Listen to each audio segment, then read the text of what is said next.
Sierra, I think actually you're completely right about saying that we should skip the images, because that was one of the initial ideas, of course, that we would not use this visual input or visual information as sources of inspiration, let's say. So I think it's a good point that we should not use the images of the book. I don't know this everyday movement. This I think maybe neither.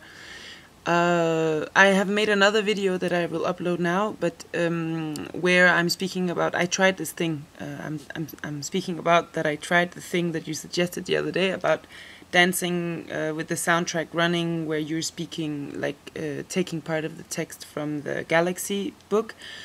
And I think there's something really interesting there. I don't know if this like the reading voice or the voice where you so being in really a textual space, I don't know if this is good, but maybe we can continue a bit in this direction to find out.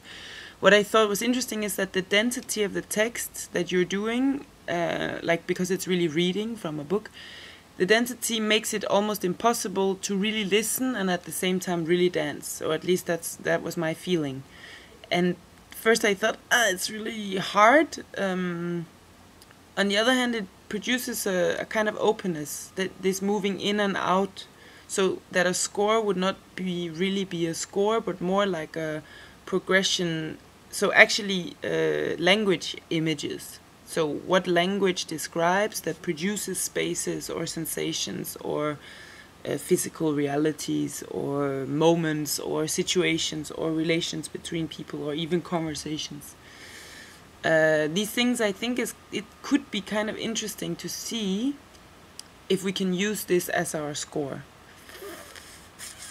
So then I also thought, like, for example, how do we produce this text? Like, do we take it out of books?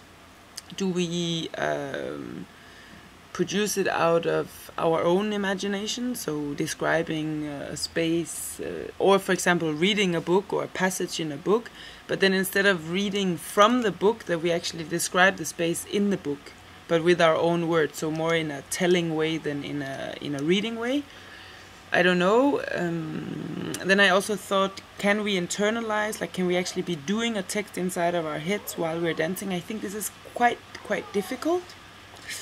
But we could try. We could also try that the physical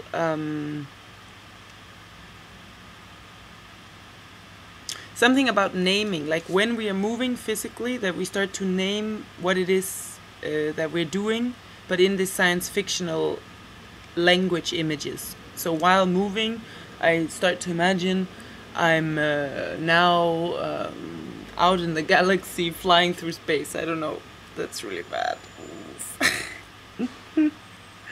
I don't know. We have to search, no? But something in this direction. But I post the other video now so that you can see. I thought it was interesting to do.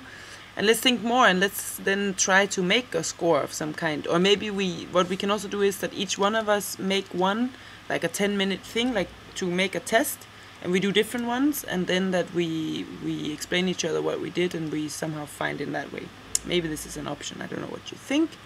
Let me know more later. I'm also having to run here. Ciao.